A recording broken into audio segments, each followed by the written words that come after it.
Good morning.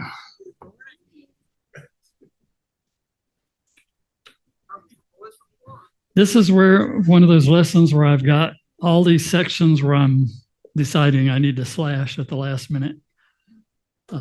So we'll see how it goes. We may continue next week. We'll see how it goes.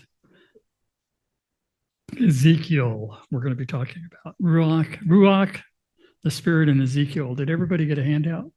There's two of them. And anybody over here? Okay. I spread some around, but we'll see. I think everybody here knows kind of the sequence I've been doing.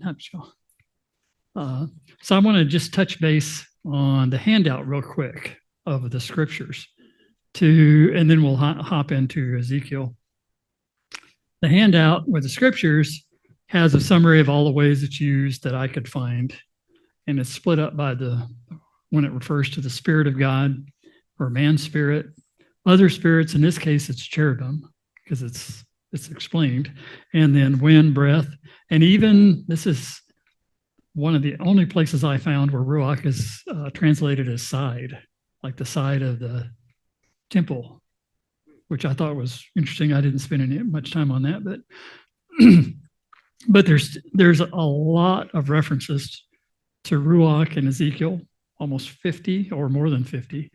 And there's a lot of references to the Spirit of the Lord or Spirit of God in Ezekiel. It's right up there with Isaiah. And a bunch of the references have to do with two of Ezekiel's visions. And that's on the first page of the scripture handout. Of the divine throne in the first chapter and the valley of dry bones in chapter 37, which we're going to get to. On the back page, I just kind of have a summary of other. Let me back up to one thing. On the front page in the summary at the top, Ezekiel is just full of these verses where it says, the Spirit entered into me, the Spirit lifted me, the Spirit fell upon me.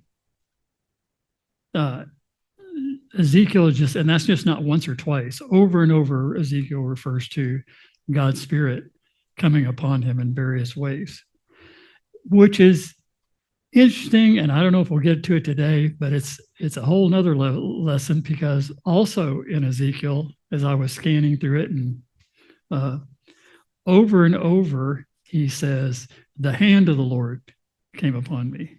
The hand of the Lord came upon me. And it also says over and over and over, the word of the Lord came upon me or spoke to me. And that one, I have it written down here. Both of those, I think the hand of the Lord is at least a half a dozen, if not 10 times. The word of the Lord is a bunch of times. And then you have all these references to the Spirit of the Lord came upon. And my quick, not so quick point in this is Ezekiel has this just amazing intimate relationship with God. I mean, it just, every other passage, there's a reference of God speaking to him or working through him, his hand on him. And so more than I think anywhere else in scripture, you see this with Ezekiel. And then he has, this is on the second page, there's a number of times that spirit or ruach is used, meaning when God's talking about their spiritual transformation. And there's a number of passages that talk about, I will give you a new heart. I will take away your heart of stone. I will give you a heart of flesh, a new spirit, and a new spirit. And so you see that too. So that's a quickie. We're going to jump into Ezekiel. And a lot of what we're going to look at Ezekiel isn't specific to Ruach, but to get the context, it's a pretty amazing book as I really dug into it again. But, well, like I've never done before, to be honest. A few things about Ezekiel. Maybe you may know this. Supposedly he was around 30. I don't know how true that is, but around 30. He was a contemporary of Daniel. Some think they were about the same age, even though they had very different spheres of influence. Daniel was with the kings, whatever, administrating, and Ezekiel was a minister. I mean, he was continually preaching, prophesying out with the people.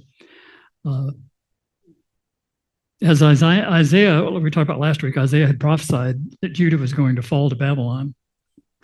It's happening, and Ezekiel is part of that. He's carried away with the first group. They have several waves that they carry away folks, and he is part of the group that's taking, that are considered the elites in the society that are taken. It's thought around in the 590s, somewhere in there, in the final fall.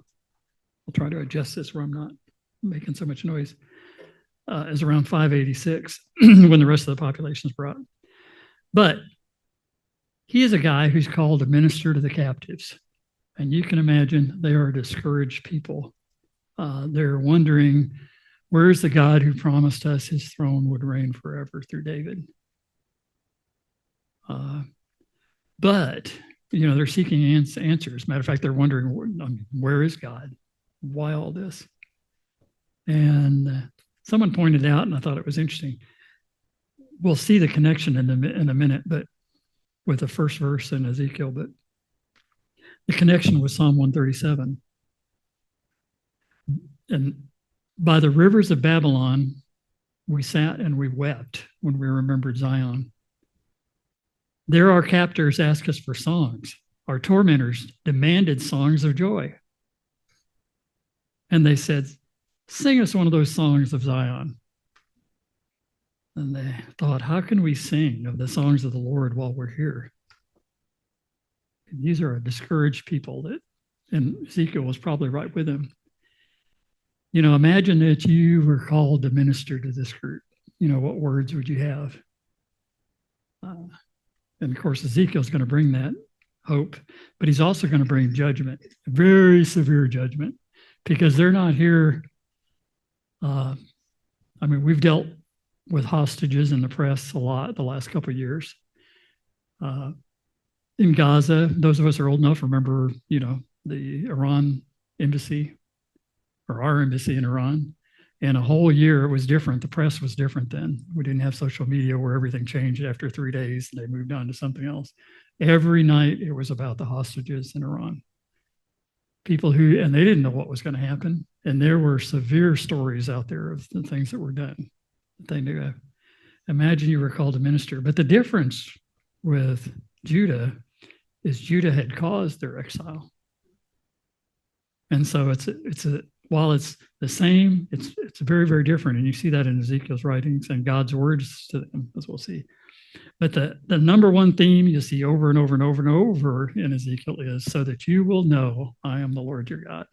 Just over and over. And there's a bunch of themes in Ezekiel. We're going to hit on a different one that's related to that.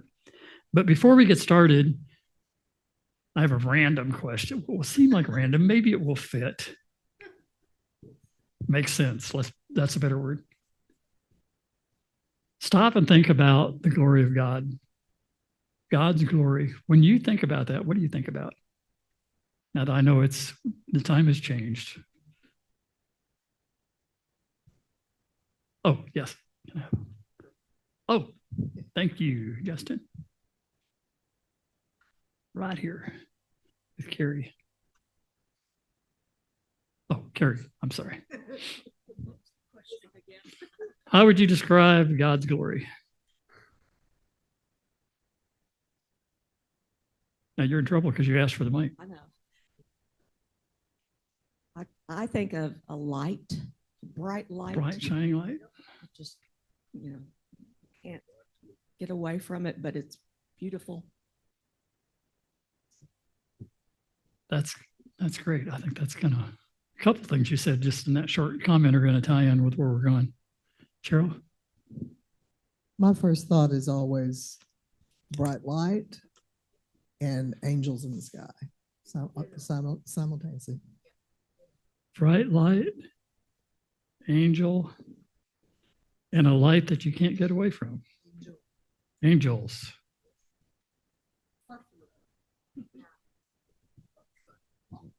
Plethora. What's the Hebrew word for plethora? Oh. I think of the transfiguration of Jesus. God was glorified in that, God/Jesus. Oh, great. Oh, good. Good to see you, Jesse. glad you could make it, felt up to come in. Okay, we're going to read Ezekiel. So I'm going to read it, and I have summarized some of this passage, because it's long, to try to shorten it a little bit. Did I say something else? Oh, Ezekiel according to Dave. Yes. Okay.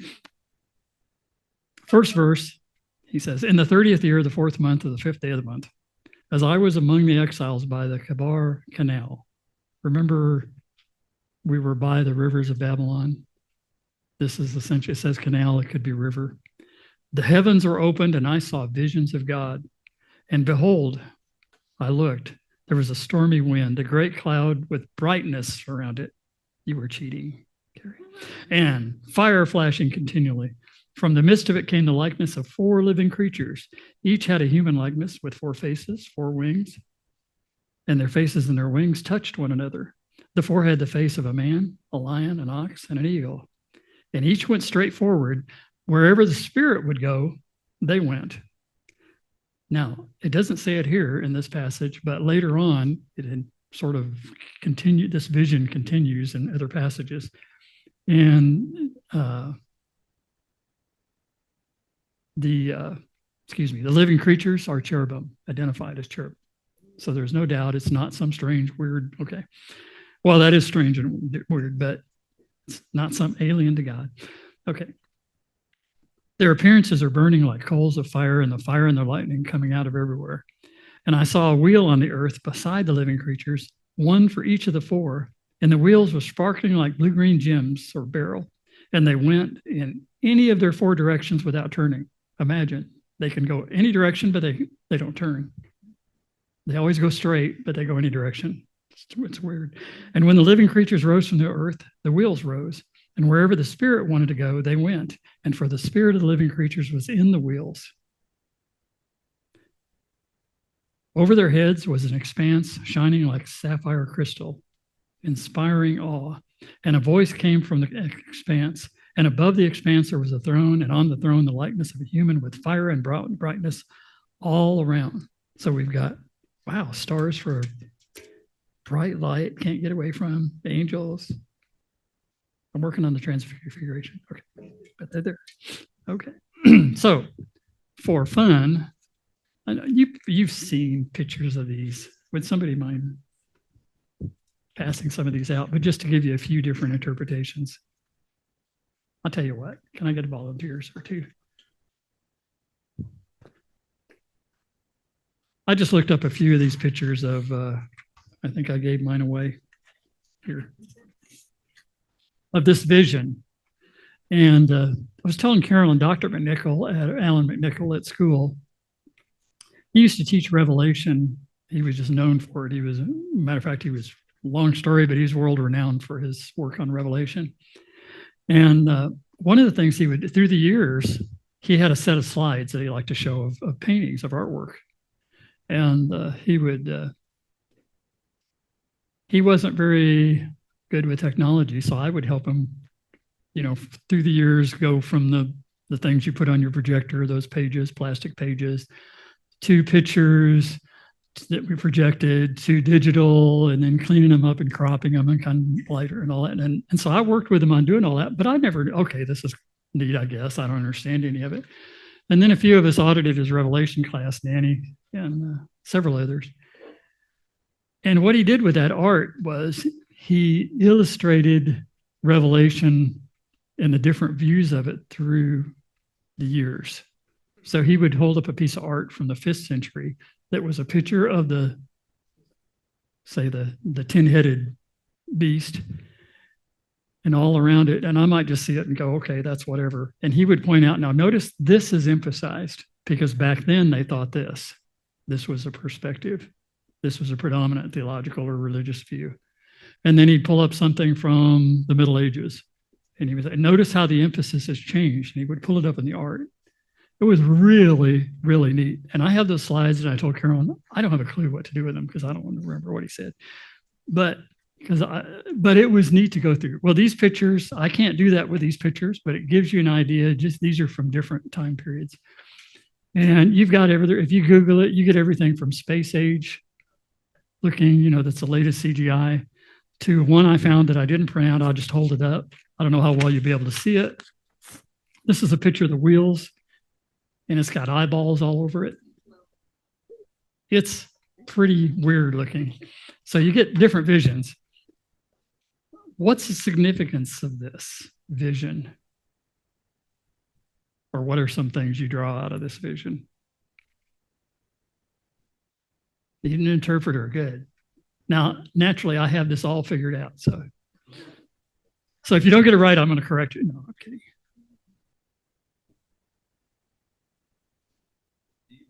Even in their captivity, God is very much present and visible if you're astute enough to see.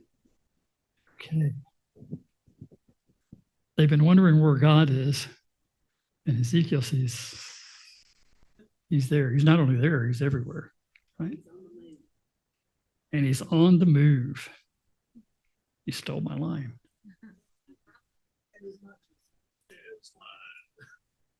I was telling Gary this was sermon. We used to have a sermon seminar at school for ministers, and a guy spoke on Ezekiel, and that he preached from how to preach from Ezekiel. And one of his things was their church had taken this passage along with Aslan from, what's the name of the book? I always forget. The Lion, Witch, and the Wardrobe. And come up with God is on the move. We might say in the Spirit's moving here, or the Spirit worked. When something would happen, they would talk about God is on the move. That became their theme. And it was from this passage, because the wheels are turning, they're going, they're moving in all directions. The eyes are seeing everything. And good. Anybody else have any? Gary? One of the things I find fascinating about this vision, I mean, one of dozens, but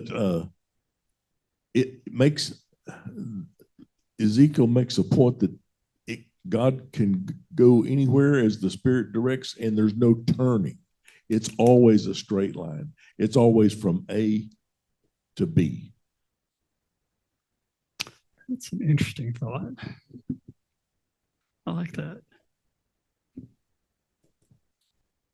By the way, hi, Mona, Karen, on Zoom. Hello. Well, I left off a verse when I was reading this on purpose. Then the last verse of this vision, such was the appearance of the glory of the Lord. He interprets it. And when I saw it, this is Ezekiel, I fell on my face and heard the voice of one speaking. And God was speaking to him. I have read through this vision before and wondered what's this all about and all that. Even after this guy's lesson, Steve Cloer, I don't know how to say his last name, Cloer. I think he was from Oklahoma University. But I hadn't stopped on that verse. And I was listening to a sermon from a guy about 40 years old. The sermon's about 40 years old, talking about Ezekiel and the glory of the Lord. And it really got me looking. And that's what we're going to chase. In chapter 2, that was in chapter 1. In chapter 2, God warns Ezekiel, and this is kind of a pit stop. He is sending them to a stubborn and rebellious people. He even tells them when they refuse to hear, whether they hear or whether they refuse to, it doesn't matter. They will know you are my prophet. So he's telling them in advance. A lot of them aren't going to pay attention. Then he says, this is a part that I've reason about this. Don't become rebellious like them. Don't you become rebellious like them. Couldn't help but think grumpy congregations can sometimes lead to grumpy ministers. What? I saved that for you, Danny. Okay. Good deal. But it is we could spend a lot of time talking about our influence on one another that way. And just a quick overview. Chapter 4 to 32. I kind of challenge you to read that and not get depressed. It's judgments, and it's strong judgments on Judah and other nations. And of course, like Isaiah in the middle of judgments, there's these nuggets of hope that are thrown out. But Ezekiel, I think, is known for having to do all kinds of crazy things. God tells him, you're going to lay on your side. I want you to lay on your left side for 390 days. Imagine telling your family, or excuse me, this side, your other left side. Well, then when you get done with that, I want you to lay on your other side for 40 days. And then he has to go dig a hole or be in a hole. There's all kinds of different things he has to do. In fact, I heard about a book called that's about this stretch of Ezekiel. There's actually a book called All Things Weird and Wonderful by Stuart Briscoe. It's a pretty old book, but it is strange. And at times you wonder if it just seems cruel, to be honest. Some of the stuff Ezekiel has to do. But within these messages, or within these things he has to do, when he gets done, it causes the people to ask, why are you doing this? And then he would give the message of God that related. And I'm going to summarize this next part. I really wanted to go through this because it's kind of neat. No, we'll do it. We're going to come to a section on his wife, but first I want to just skim through a section about the glory of God. In this chapters 4 through 32, in the middle of it, we had this image of God's glory, this powerful image in chapter 1. We get to chapter 10 and 11, and there's these passages that refer back to this. And I'm not going to read all these, but just or all of the verses, but just to give you an idea. And notice the movement of the glory of the Lord. And the glory of the Lord, this is in 10:4, rose above the cherubim. Remember, he's above the cherubim. And he moved to the threshold of the temple. Well, that doesn't seem like anything, except where was the glory of the Lord? In the temple, but where? In the Holy of Holies, and specifically even in the ark. Yeah, and there were wheels. And now he's moved to the threshold, like the entry of either the Holy of Holies, we don't know, the Holy of Holies or the whole. Then later in that chapter, he goes, and then the glory of the Lord went out from the threshold of the house. He was over this cherubim. And they lifted their wings and mounted up from the earth.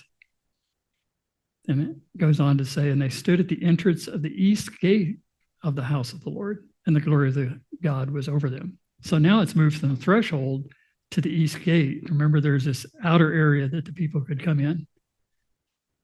So it's moved from there. Then in chapter 11, the cherubim lifted their wings again, the wheels beside them, the glory of the God was with them, and the glory of the Lord went up from the midst of the city and stood on a mountain to the east of the city.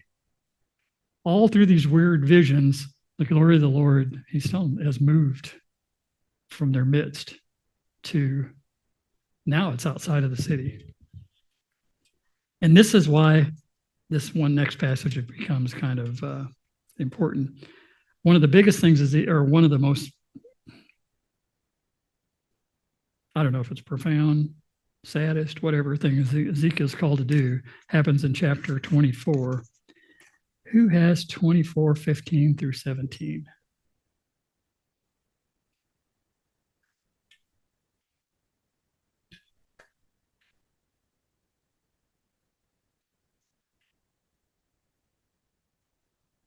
Word of the Lord.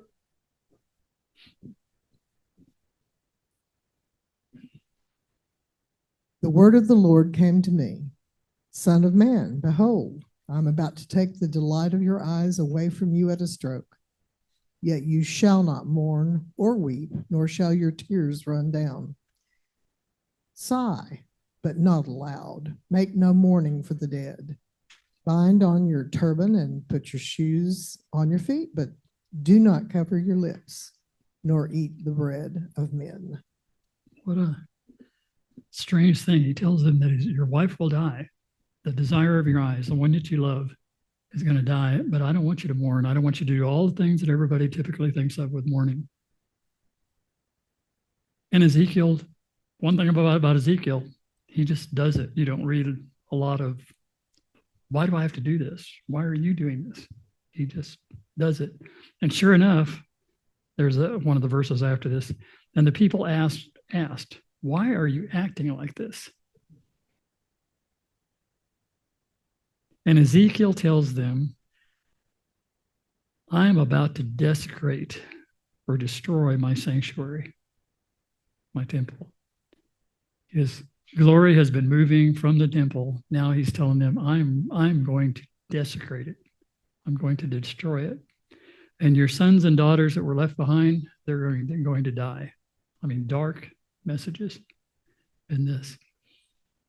And then Gary, do you have 23 and 4? Would you read that, please?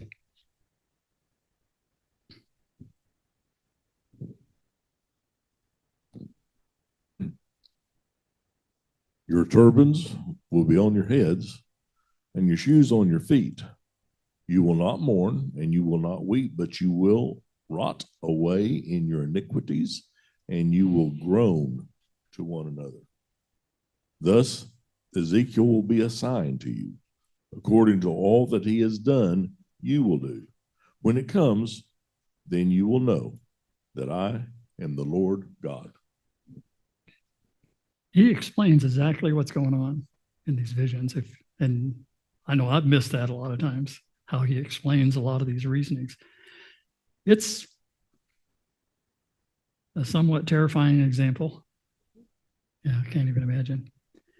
But there is a whole discussion, I think we'll do it another time, on what God has Ezekiel do. I've heard it said is, rather than preaching a message, he lives the message. He models it. Does that sound familiar? Like something we talk about and are told to do? One person put it, truth gains authenticity when we see it lived out. So we can hear about the truth and we can think, but then when we see it, and we can go through all kinds of neat examples. I mean, you've been those examples. Okay. 10 minutes.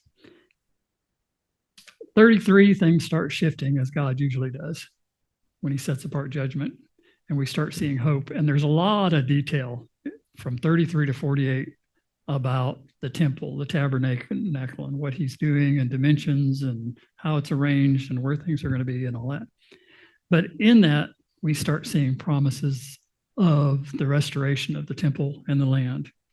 And we see those passages I was mentioning early on about spiritual transformation. I'm going to change your hearts. I'm going to give you a new spirit. In 34, was it you, Gary? Or maybe Lawrence mentioned this last week, the passage about shepherds. Yeah. In this, you have this passage that's slightly scary about shepherds. You're not doing this and you're not doing that, and you're not taking care of people and you're not doing that. And of course, the shepherds, I mean, I'm not saying this doesn't apply to those in that role, official role, apply to all of us. We're all ministers. But he also gives the example of what the shepherd is and what we're supposed to be. So he's shifting things. And in 36 is where he starts talking, especially about the new heart and new spirit. Then we get to this second vision that has Ruach in it a lot, the valley of the dry bones. And it's probably the second area where it's used the most frequently, but it's translated as both spirit and breath, and you see it over and over. And so who has chapters? Who has readings from 37? I'm saving you, Gary. Yeah, who has 37, 1 and 2? Yeah. I'm sorry. I was telling Evan I don't see anything when I'm up here because I get nervous. 1 and 2, 37, 1 and 2.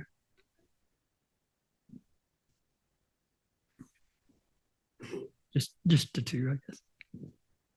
The hand of the Lord was on me, and he brought me out by the Spirit of the Lord and set me in the middle of the valley. It was full of bones. He led me back and forth among them, and I saw a great many bones on the floor of the valley, bones that were very dry. And he asked me, Son of man, can these bones live? What was it? Go ahead and read his response. Ezekiel's. I said, Sovereign Lord, you alone know. Isn't that a smart answer? You know, anyway. Yeah, almost, yeah. He doesn't try to answer it. You know, God. So let's see. He tells them to prophesy or preach to these bones. Can you imagine? Here's this whatever scene that has to look like just something out of one of these movies. And the end of times, and there's all these bones, and they're so old, they're all dry, just really dried out. And he's called to preach to the bones.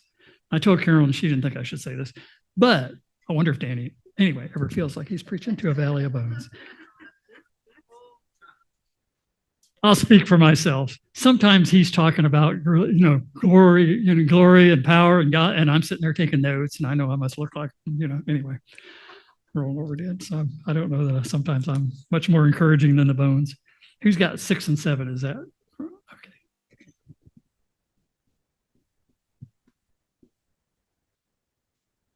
I will attach tendons to you and make flesh come upon you and cover you with skin. I will put breath in you and you will come to life. Then you will know that I am the Lord. So I prophesied as I was commanded, and as I was prophesying, there was a noise, a rattling sound, and the bones came together, bone to bone. Thank you. And then where's Laura? Laura, I think that's your verse, 11 through 14. Thank you. Ezekiel 37, 10 through 14. So I prophesied as he commanded me, and breath entered them.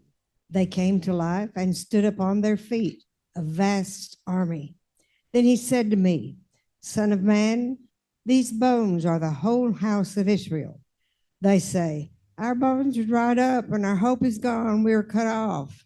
Therefore prophesy and say to them, this is what the sovereign Lord says.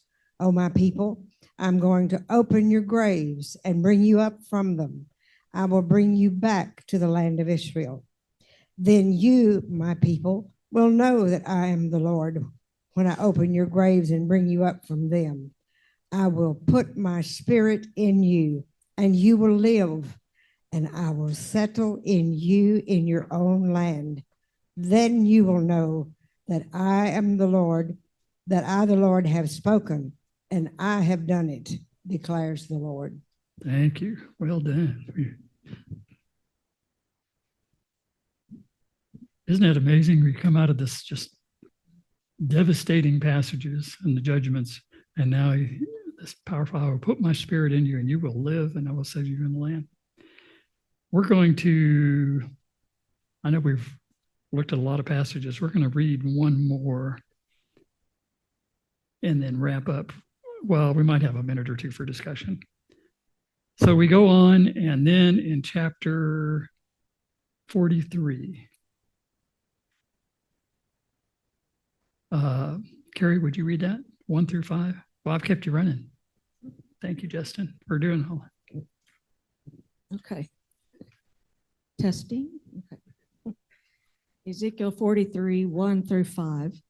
Then the man brought me to the gate facing east, and I saw the glory of the God of Israel coming from the east. His voice was like the roar of rushing waters, and the land was radiant with his glory. The vision I saw was like the vision I had seen when he came to destroy the city, and like the visions I had seen by the Kabar River, and I fell face down. The glory of the Lord entered the temple through the gate facing east. Then the Spirit lifted me up and brought me into the inner court, and the glory of the Lord filled the temple. Yeah, this just kind of ties it all up, and I know you may just be hearing it for the first time or in a long time. First, he says, "Behold, the glory of the God was coming from the east." Remember how it went to an east mountain in the vision. And the vision that I saw was just like the vision I'd seen when he came to destroy the city, and that I saw when I was by the Kabar, if that's how you say it, canal. That's where we started out. And I fell on my face as the glory of the God entered the temple. I was back in the temple, and the Spirit lifted me and brought me to the court, and the glory of the Lord filled the temple. Just this story of starting out with the glory and the glory departing, and then God's restoring the glory to the temple. And In 48, I find this fascinating. I'd certainly never noticed this. The last verse, after describing in detail the temple the temple, the book ends with one just simple but pretty amazing. And the name of the city from that time on will be "The Lord is there." I have never ever thought about that verse, and that is just a powerful, amazing voice. From the idea of the Spirit, though, we got a couple minutes for comments. We just see the Spirit and the glory of God as one, tied together. The Spirit moves where God wants him to. I don't even know if that's a good way to say it. But the Spirit and the glory of God are one. You just see that all through this. See him working. And then you see an example, I think, of Ezekiel is still pretty amazing to me. It's the relationship he has with the Lord. Just pretty powerful. And his obedience. He doesn't seem to flinch all the way through the book. Comments, and then it's detailed. There's other places we could go, but I wanted to kind of get through that whole thing to the end there. So thank you. Gary?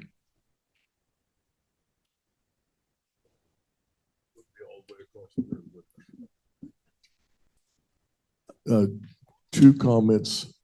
One, I believe, is to notice that where the Spirit is, there's life. And the second, I believe, is that when you really see God, it's a whole lot easier to do what he asks you to do.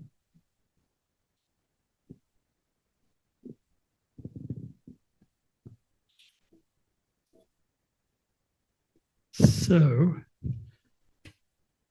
if we focus on his glory, I've heard it put that way, we can find hope for sure and direction for sure. That's anybody else? Well put. Good. Well, you guys did great for having to get up early. Thank you. That's all I got. We're going to continue some of this Wednesday night.